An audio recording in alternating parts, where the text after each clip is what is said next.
today's session, we are going to discuss about milling, what is the principle involved in milling action, and what is a milling machine, how it functions, types of milling machines, and various milling operations. So, what is milling?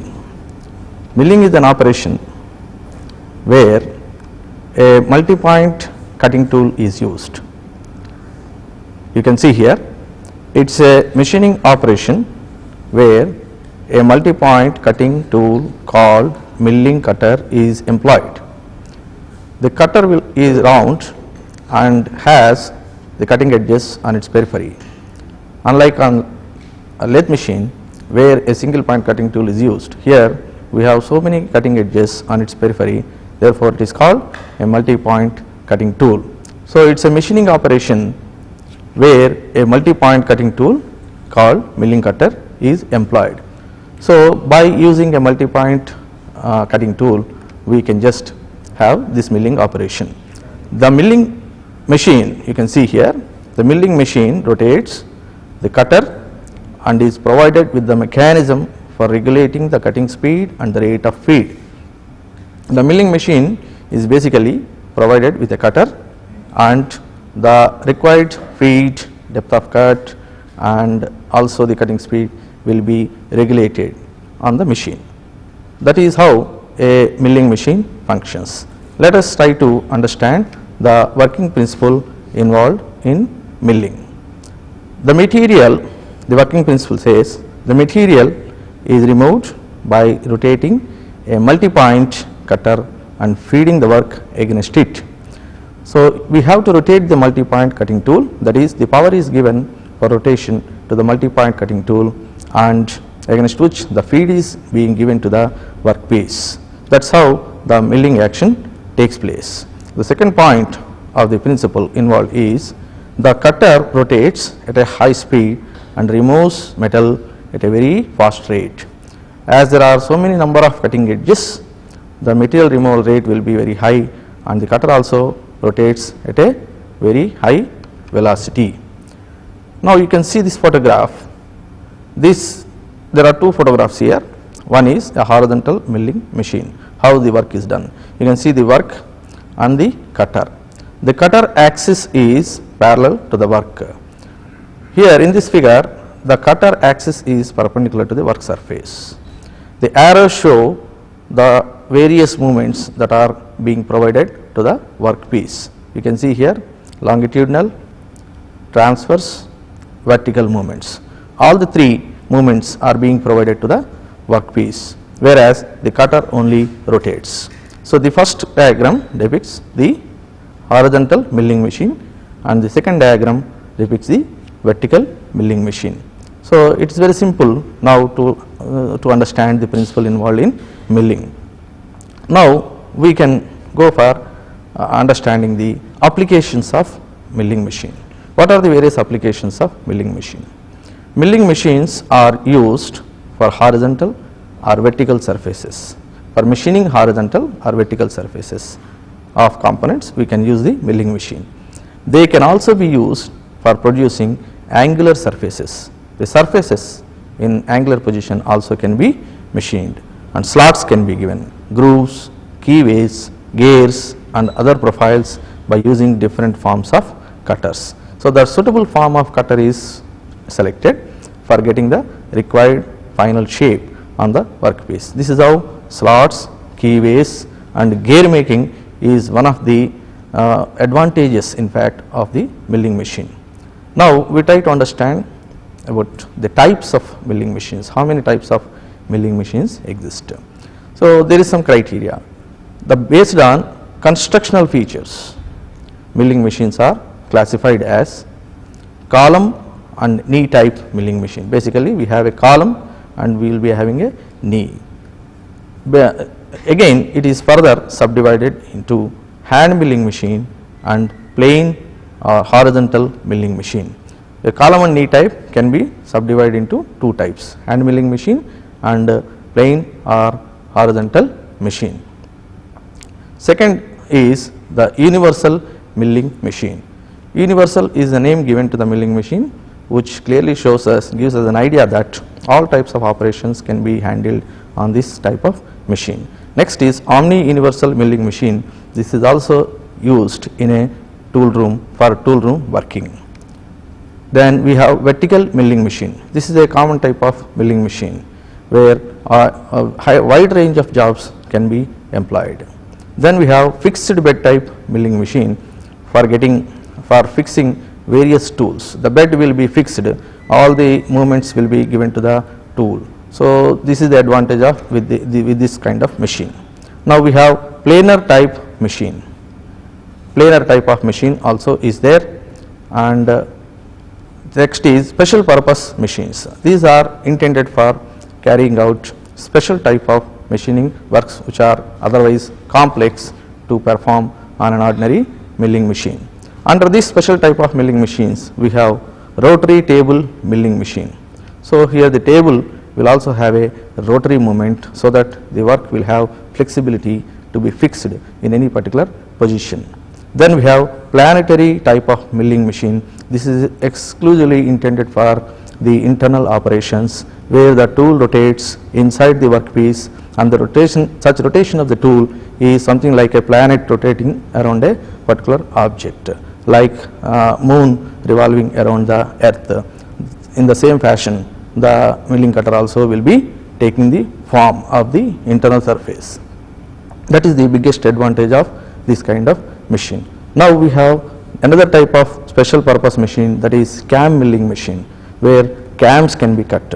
We know cams will be of different shape. So any cam should be designed, and then such profile will be obtained by giving the required feeds and depth of cuts and movements to either the tool or to the workpiece.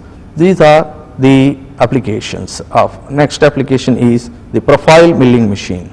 So a particular profile is to be cut on a surface.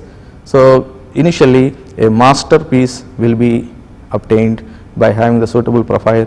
Much care will be taken by the operator and others in getting that particular profile, and a stylus will be there, and that is being connected to the tool. As the stylus moves over the profile already obtained, the tool also takes the same path and leaves the same profile by machining action. So this is how we can understand what are the important functions of the special purpose types of milling machines and other types. Now we need to understand what is a horizontal milling machine and also vertical milling machine, and also of course a universal milling machine. Now in this session we will be discussing about these three machines. Now firstly we will have the plane milling machine. What is a plane milling machine? A plane milling machine is provided with horizontal spindle. So a plane milling machine where a horizontal spindle is horizontal, it is called a horizontal milling machine. So the spindle in which the tool is fixed will be horizontal in this particular type of plane milling machine, and the work fitted on the table will have 3 feed directions: longitudinal, transverse and vertical. So the cutter which is fixed in the spindle will only be rotating, and all the necessary movements required are being provided to the workpiece, like longitudinal feed and cross feed, and also the vertical feed. Vertical movements also are given to the workpiece only by providing these movements to the table where the workpiece is fixed. So this is the principle involved in plane milling machine. You can see this photograph. This photograph shows clearly the horizontal milling machine. You can see the parts here. This is basically a column and knee type of milling machine. The column you are seeing here, and this is the knee part. The table is provided at the top of the knee, and this is a column which gives support to the machine, which is resting on a solid base which is made of grey iron. Now here at the end of the top end of the column we have overarm for giving support to the tool or the cutter, we usually call it. So this part is called arbor, in which the tool is fixed. So the overarm should be as short as possible to give extreme rigidity and also strength to the cutter.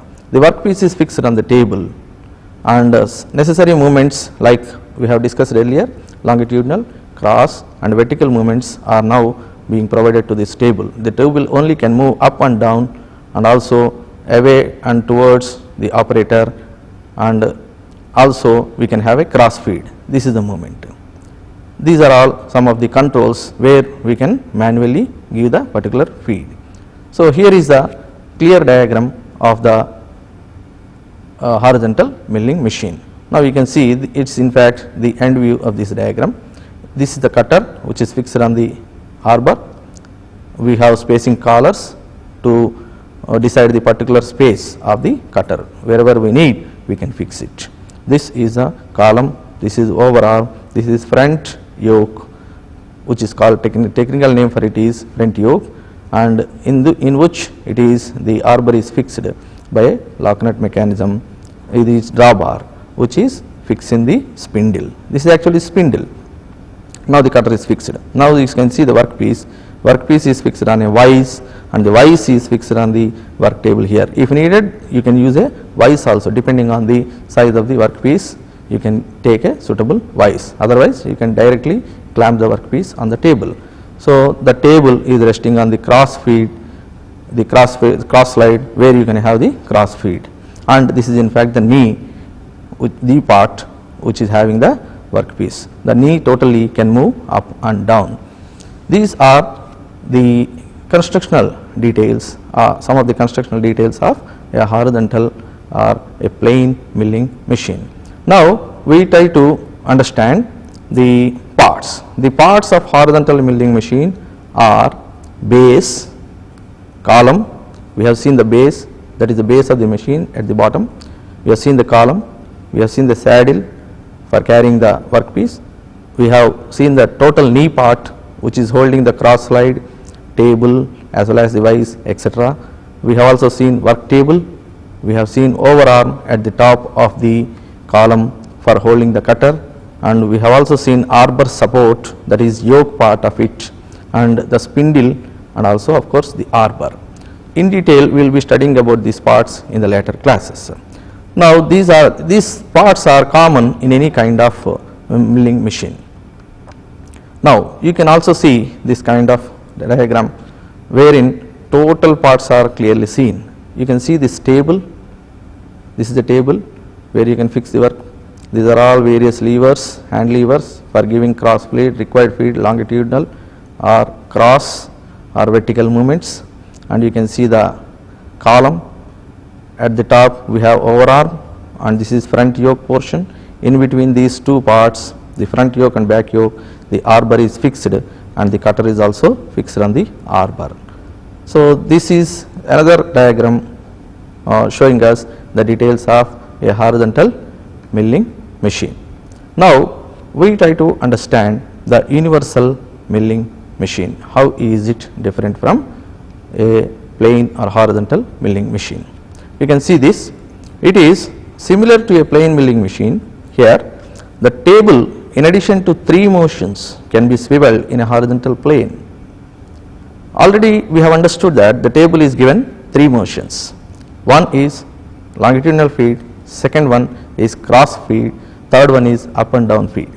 In addition to these 3 movements, one extra movement, that is the table can be swiveled in the about the horizontal, in a horizontal plane. This, you are seeing my hands, this is how the table can be moved. This gives lot of flexibility for the fixation of work. Workpiece can be fixed in any position, so that the tool is only will be rotating at its own, in its own place, and all the other necessary movements will be given to the work. So this adds more flexibility to the work. That is the advantage of a universal milling machine. Now it is particularly suitable for special operations such as cutting helical grooves on the work. Naturally, when the table is given a swiveling action, helical grooves can be easily cut on the workpiece without changing the position of the cutter. All the necessary movements will be given to the work. That is the biggest advantage with this kind of universal milling machine. Now this horizontal milling machine you are seeing here, already I have explained about it. Now in the universal milling machine also will have the same parts, but you have the table movement. You can see in addition to all the 3 translational movements, we have a particular kind of swiveling action. The table can be swiveled like this about a horizontal plane. So this gives lot of flexibility to the workpiece. That is how a universal milling machine can be understood. We now try to understand the differences between a plain and a universal milling machine. The plain milling machine, what is the first basic difference? A plain milling machine is adaptable to a smaller range of works. Wide range of works cannot be accepted on a plain milling machine, whereas a universal milling machine can accept bigger range of works. Wide range of works, right from smallest to biggest works, can be done on a universal milling machine. I don't mean by saying this that heavy jobs can be taken up by a universal milling machine, but the flexibility of machining action is possible on a universal milling machine compared to a plain milling machine. The second difference being, on a plain milling machine the work table cannot be set at an angle. We have already seen the work table cannot be set at an angle, which is possible with a universal milling machine. The work table can be swiveled horizontally and fed at an angle to spindle. With respect to spindle, the work table can be swiveled. This is how we can understand the differences between a plain and universal milling machine. The third difference being, on a plain milling machine it is intended for heavier machining operations. Yes, machining operations, the depth of cuts will be high on a plain milling machine. For heavier machining operations, plain milling machine is intended, whereas a universal milling machine is intended for tool room work and special milling operations which are otherwise complex. It is exclusively applicable for tool room work. Another difference is that on a plain milling machine, rigidity will be there. It is more rigid and heavier in construction. Construction wise, it will be heavier and it is more rigid, which is opposite in case of universal milling machine, that is, it is less rigid and lighter in construction. These are some of the major differences between a plain milling machine and a universal milling machine. Now we try to understand how a vertical milling machine appears and how it operates. The vertical milling machine. Let us try to understand what are the salient features of the vertical milling machine. You can see here the spindle is perpendicular to the table. The spindle is perpendicular. Earlier how you have seen the spindle? The spindle was parallel to the table. Now the spindle was perpendicular to the table. You can see my hand movements. This is the table and this is the tool. Earlier we have seen the spindle like this, which is parallel to workpiece. Now the spindle carrying the tool will be perpendicular to the table. This is the table. So this is one of the major differences between a horizontal milling machine and a vertical milling machine. In a vertical milling machine also we have the spindle head may be swiveled so as to machine angular surfaces. Now the spindle head, you can see the hand movement. This is the spindle, this is the table. The spindle can be swiveled about a particular angle. That is, now the flexibility or freedom is given to the tool to fix it in any position. The workpiece will have the necessary movements, but some flexibility is available to the tool here. That is the advantage of this particular machine. The spindle can be swiveled in a particular angle. That is the important feature of the vertical milling machine. You can see this photograph of a vertical milling machine. You can see the spindle assembly, head assembly. This is the spindle in which the cutter is fixed. That means the axis of the cutter is now, as we have discussed earlier, is perpendicular to the work surface. The work is fixed on the table. Rest of the things are same. You can see the knee portion, you can see the column. The arbor will not be there here because the cutter is now vertical. It is being fixed to the spindle and it is again in turn fixed to the spindle head assembly. So this is the spindle action. So the movement, required swiveling movement is given to the spindle. This is another diagram, that is a view. You can say it is the end view of the vertical milling machine. This is a table on which you can fix the work, and this is a saddle. this is totally any portion, this is a column, and you have just the spindle head assembly. So that is here the tool can be fixed. So that is how we can understand the constructional features of a vertical milling machine. Now we go to a particular diagram or figure. You can observe this photograph which is showing us the parts of a vertical milling machine. You can see the spindle head assembly, and this is a spindle. The tool will be fixed here, and this is the table on which the workpiece will be fixed, and the swiveling action also is possible on this particular type of machine. So this is a column. This column at the top holds the spindle. So this is how a vertical milling machine can be observed. Now this is another diagram showing us the total spindle head. You can see the close up view of the spindle head assembly. The cutter is fixed here, and this is the workpiece. You can see how the cutter is going inside and machining the workpiece. This is only the spindle head assembly part of the machine. So these are the constructional features of a vertical milling machine. Now the milling machine specifications.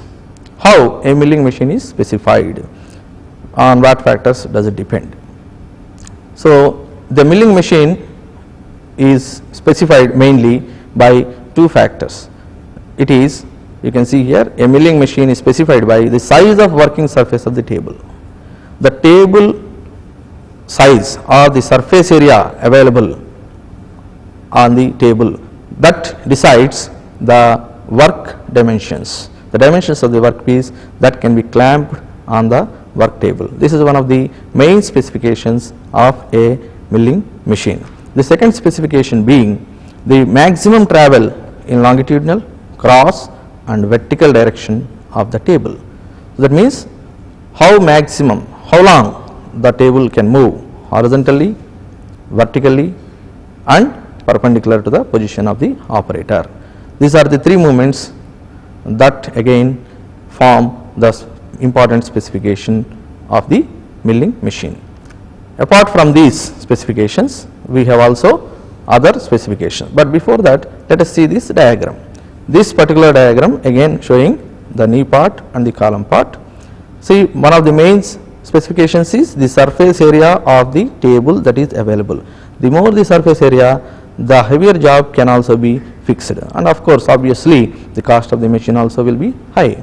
The more the longitudinal travel of the table, the more the cross feed travel of the table, and the more the vertical travel, that decides the size of the machine and also the cost of the machine. So these are the two main specifications of the milling machine. Apart from these two main specifications, we have other specifications also. What are they? Let us see here. The power of the driving motor, because a milling machine obviously needs power. What is the power of the driving motor is another specification, and how many number of spindle speeds are available. That means at how many speeds the cutter can be rotated. That depends on the number of speeds that are available in the spindle head assembly. Next is the number of feeds that are available.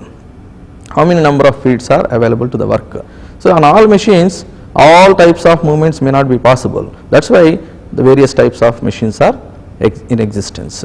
On some machines, some of the feeds are available. In some machines, almost all the feeds are available. That decides the cost of the machine. Then another specification is the floor space that is required. What is the total floor space by area and also by volume that is required for a milling machine? These are some of the other important specifications of a milling machine. Now we have just discussed about the milling machine and the types of milling machine. Let us now try to understand how many types of works or operations can be done on a milling machine. Now here are the operations, milling machine operations. The peripheral milling operations can be carried out in two methods. Peripheral milling means what? Milling on the surface, external surface. So on an external surface of a workpiece, the basic milling action can be done in two methods. What are the two methods? One is the upcut milling or conventional milling, we call it. The second one is the downcut milling or climb milling. So we have basically two types of peripheral milling actions. I am only talking about the external surface of the workpiece that can be done by these two methods, upcut milling and downcut milling action. You can see this photograph diagram, the left side diagram. This is the diagram which shows the horizontal milling action, that is the surface action. The surface is being machined by the cutter. Here also the surface is being machined by the cutter, but see the positions of the cutter. So this is only a horizontal milling machine and this is a vertical milling machine. But how the material is removed in that fashion, if we try to understand, there will be two basic methods. What are they? Climb, upcut milling or climb milling. Upcut milling and downcut milling. In upcut milling, what happens? Let us see this particular diagram. So this is a diagram showing us how up milling or upcut milling can be done, or conventional milling. Now you can see rotation, the cutter is rotating. This is the workpiece. The feed, when you observe here, is against the rotation of the cutter. The feed is given against the rotation of the cutter.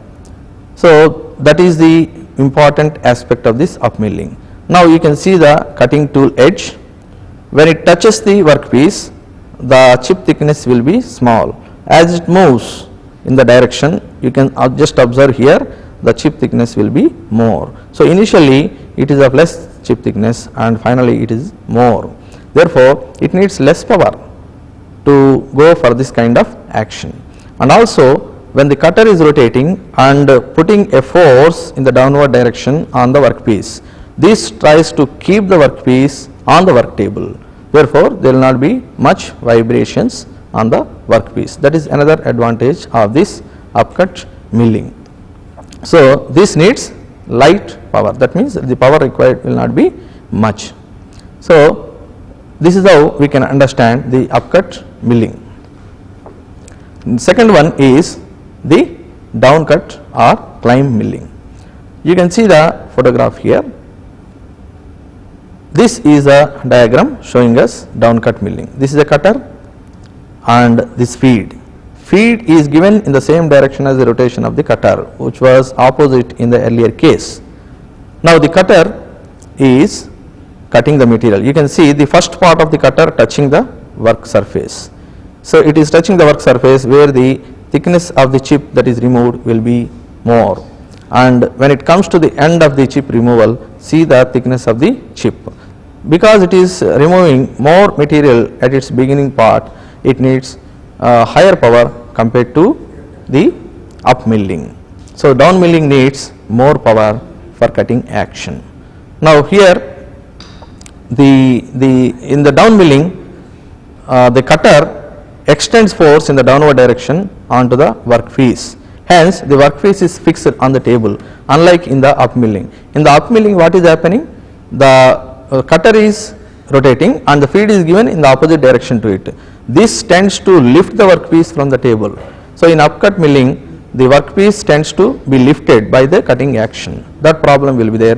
But here the cutting force acting on the workpiece will be acting downwards. Therefore this keeps the workpiece intact with the table.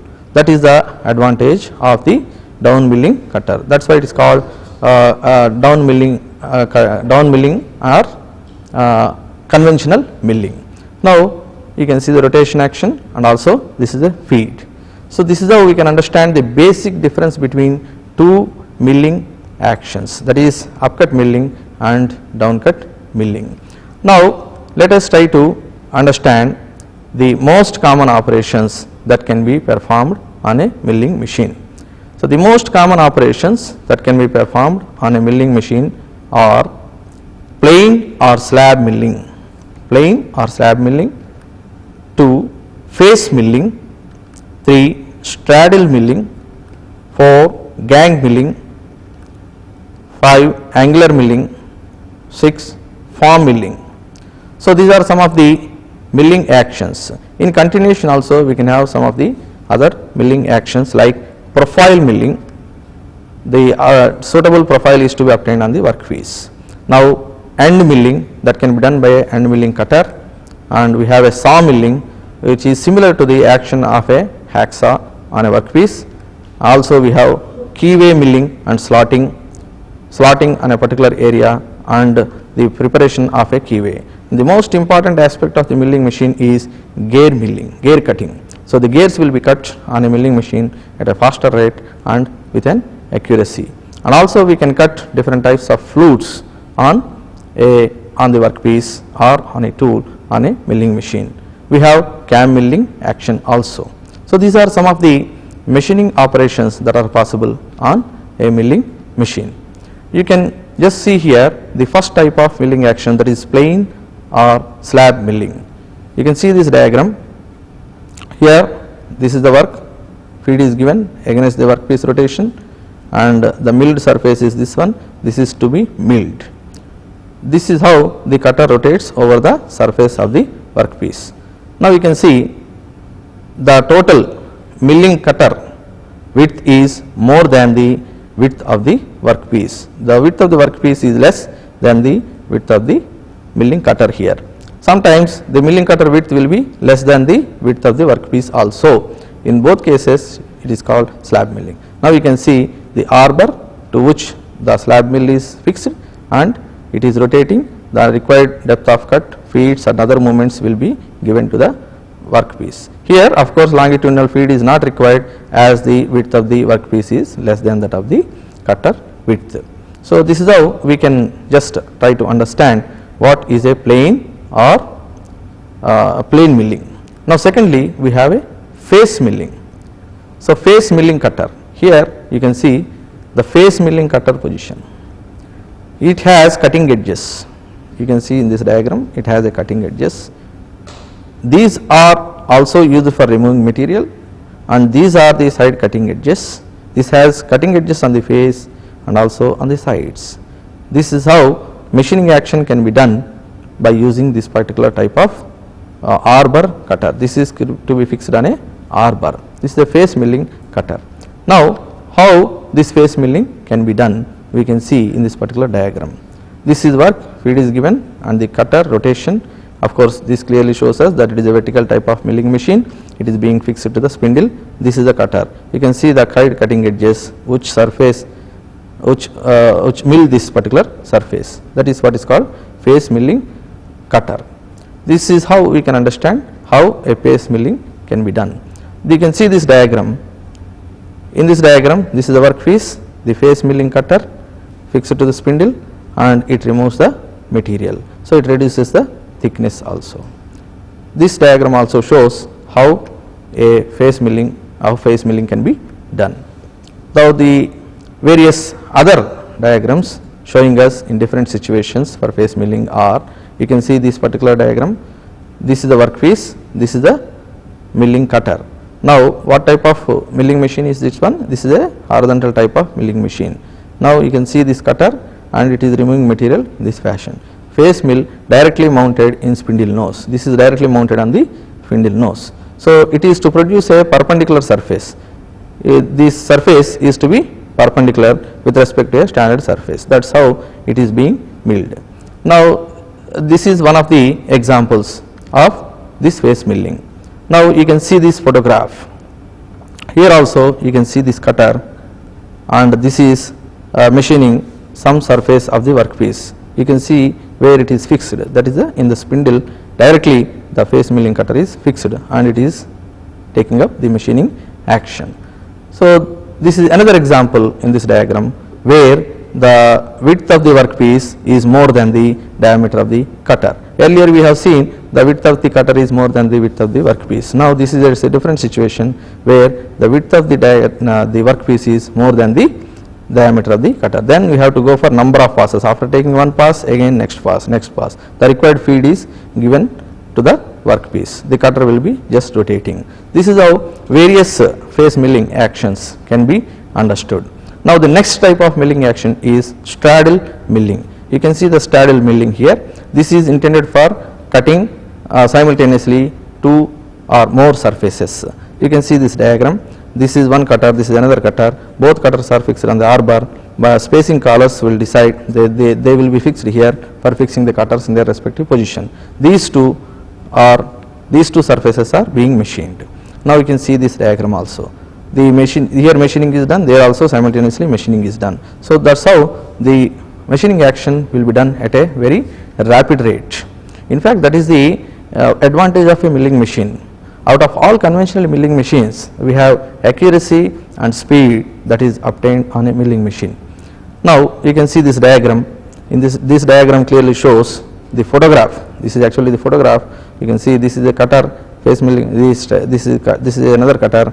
Both are taking up the machining action. This is the machined surface, that is another machined surface. This is what is called straddle milling. Now we have gang milling cutter.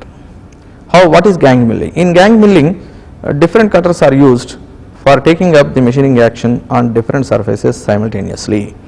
Now you can see it is different from straddle milling in a way that in the middle also we have a cutter. Now you can see this diagram. This is one cutter, this is another face cutter, side and face cutter. That means it can machine the side surfaces and it can also machine the face surface. Simultaneously it can take up the machining action on two surfaces. That is the meaning of side and face cutter. Now you can also see a slab mill which takes up the cutting action of the workpiece. Here earlier case there were spacing collars here. Now you have a cutter here. Simultaneously all the three surfaces 1, 2, 3, 4, 5, 6, 7 surfaces totally, if you closely look at the diagram, will be machined simultaneously by using two side and face milling cutters and a slab mill. Like this total becomes one group. You can have on the arbor another group of this also if you have similar natured work, so that you can carry out the total work at a faster rate. You can see the face and side milling cutter. This is a diagram photograph showing us the face and side mill. These are the side cutting edges, this is a face cutting edge. So simultaneously it can do cutting action on both surfaces. You can see this particular diagram showing us how a gang milling is done. Now you can have this cutter, this is a face and side milling, you have a slab mill at the middle. Similar type of set is fixed here also, so that total workpiece on both sides same action is being done, so that it will take very less time, and accuracy wise also compared to any other machining action it is accurate. So this clearly shows us how gang milling is particularly done. That is how that is the importance of this photograph. Now we have angular milling. How in an angular position the milling action can be done. You can see this cutter. This cutter is machined or manufactured in an angular position, so that by using the cutter and fixing the workpiece you can have the desired shape on the workpiece. You can see this cutter which is having an angle with respect to the horizontal, the same angle can be obtained on the workpiece. You can see this end mill which is fixed in the spindle of the spindle head assembly of a vertical machine. Now when it is fixed, the tool is fixed in the respective position, the work is same fixed on the table. Now the required movement is given to the tool, in that particular angular position the machining is done. So especially the vertical milling machine will have highest advantage in the case of angular milling. Now you can see the vertical milling machine wherein you have a vertical spindle head assembly, and this is end mill. So this end mill can be swiveled in any particular direction, and then all the necessary movements are given to the table. Therefore we can have the angular cutting in any particular position. We have form milling. Form milling means that some type of form is to be obtained on the milling machine. You can see this is a convex type of milling cutter which leaves concavity on the workpiece. This is a concave type of milling cutter which leaves convexity on the surface, and this is how we need to get the surface. For that we need to have the suitable form milling cutter. So the form milling cutter's main advantage is to leave the required form on the surface. So you can also see the photographs of convex milling cutter, concave milling cutter, and other shaped milling cutters. These are all form cutters. Now we have profile milling. Profile milling means a tracer will be there, a template will be there. On the template the needed surface is machined already. Tracer transfers the required movements to the cutter, and the cutter follows the tracer movements, thereby the same kind of that surface is obtained by this milling action. This is what is called profile milling. This is done on a sophisticated milling machine. We have end milling. using a end milling cutter. You can see end milling cutter. By using the end milling cutter, we can have key slots, we can also have small slots, narrow slots, etc. So this is one kind of end milling cutter, this is another one. The end milling cutter is very simple to understand. Only an end mill cutter is used, which may have a taper shank, may have a straight shank, and both can be fixed in the spindle. Now you can see the diagram. This is the end mill cutter with a taper shank, this is a parallel shank. These are used for cutting slots and keyways. So these are the elements which are used in the spindle head assembly for holding small tools. Usually for holding small tools we need collets. So these are the collets which can be used for holding these cutters. So this is how we can understand what is an end milling cutter. This diagram in fact shows how an end mill is fixed here and how it is machining the workpiece. This is the end mill which is machining the workpiece. So that after the end mill we can go to other types. In between you can have this diagram. This shows again the function of an end mill here, which is cutting some slot on the workpiece. This you can see dovetail cutting is done on a work surface by using an end mill of this shape. So this is a dovetail milling action. The next is saw milling. Saw milling means a milling cutter which is in the form of a saw, which is in the form of a disc, will cut the material to part it off from the main material or to leave some narrow slot on the workpiece. That is the important aspect of saw milling. You can see the photograph of a saw milling cutter which is very small in width, having number of teeth. It resembles a hacksaw, but hacksaw is horizontal, it is round. That is the basic difference. You can also see keyway milling and slotting, various actions with the suitable end mill cutters. This is a form milling keyway, this is the end milling cutter. This is T-slot. On a work table we usually see T-slots. T-slot can be done by a T-slot milling cutter. Similarly, this is one type of cutter which is giving the necessary required shape on the inner surface of the workpiece. These are some of the examples of keyway cutting, and this is a keyway cutting tool which is round in shape. An end mill cutter also can be used and a wheel also can be used. Using a wheel it will be very rapidly done, of course, we know that fact. Now this is a T-slot cutter and this is a keyway cutter. A T-slot can be done by this cutter. These are the photographs showing us keyway slot cutter and T-slot cutter. So we can also see this diagram where an end mill is used for cutting the slot on a particular workpiece. This is how the workpiece is fixed on the table. That's how we can understand how keyways can be done. This is another diagram where a dovetail machining action is done. It is a slot already made in which dovetail for guideways, some guideway is being manufactured, being machined, being obtained on the workpiece. Now the next one is some milling operations that are done on a particular block. You can see this block. On this block you need to go for these kind of machining actions. Firstly, it will be done, the total surface will be done by a slab mill. After that, this is to be obtained, this surface up to this depth, that is done by a face milling cutter. You can see by a face milling cutter, side and face milling cutter will be used for getting this particular depth. Now we are going to this surface. Now here again a shell and mill cutter will machine the surface. After that we need to go for this slot. So dovetail milling is required here. Before that a slot is required to be done. That slot is made by an end mill cutter. Are you seeing this slot? You can see this end mill cutter will leave the slot. After that this is to be dovetailed. Now the suitable cutter having the dovetail profile, this is in fact we can call it as a form cutter, form milling cutter. So this leaves the dovetail action.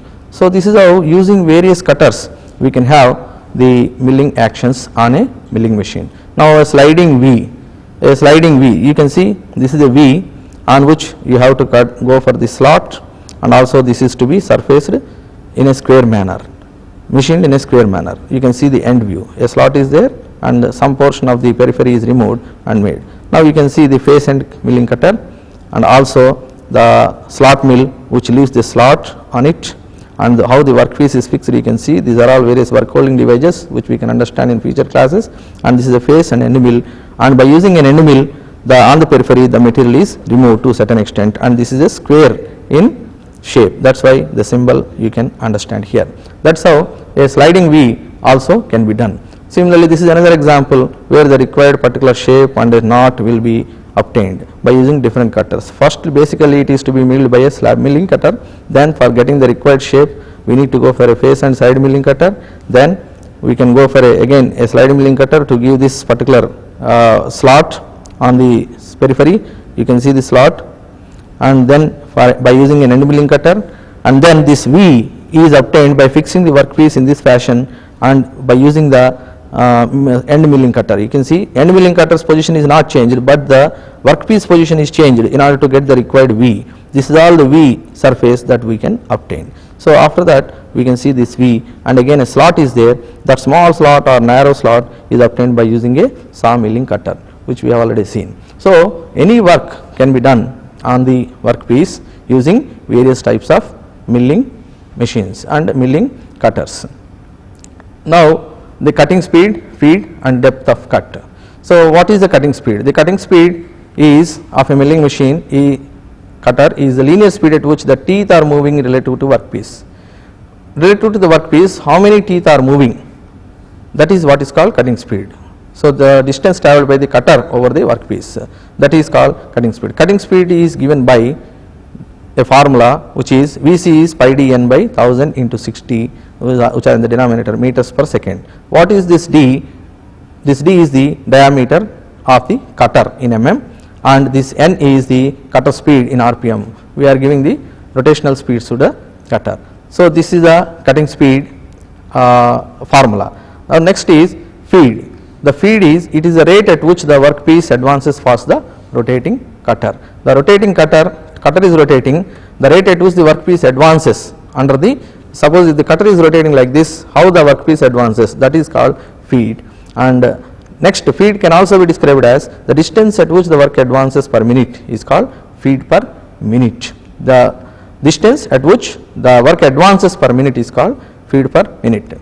Now the next one is the distance the work advances between the engagement of two successive teeth is called feed per tooth. That means there are some number of teeth on the periphery.